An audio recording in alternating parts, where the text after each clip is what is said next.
বন্ধুরা, আবার একটা নতুন রেসিপি নিয়ে তোমাদের মাঝে চলে এলাম। দেখতে পাচ্ছ এখানে তেল দেওয়া হয়েছে, 5 ফোড়ন দিলাম আর তোমার তেজপাতা, এই শুকনো লঙ্কা দিলাম।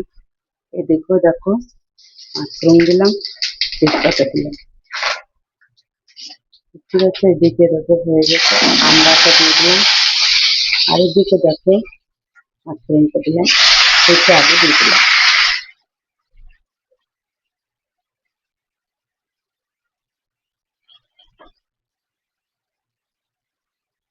তো দেখো এখানে আমি নুন দিয়ে দিলাম আর হলুদ দিয়ে দিলাম, নাড়াচাড়া করে দিলাম। দেখতে পাচ্ছ এখানে দেখো হলুদ দিয়ে দিলাম, নুন দিয়ে দিলাম, এখানে নাড়াচাড়া করে দিলাম।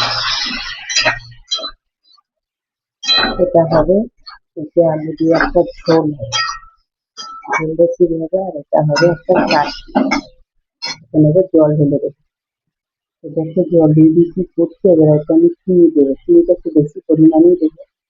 আর একটু নাড়াচাড়া হচ্ছে। তো দেখো এখানটা নাড়া হয়ে গেছে, এবার আমি জল ঢেলে দেবো।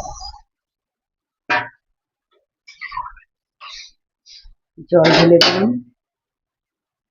এবার আমি যেটা দেবো, দেখো 1 চামচ জিরে দিলাম আর একটু শুকনো লঙ্কার গুঁড়ো দিলাম, ব্যাস।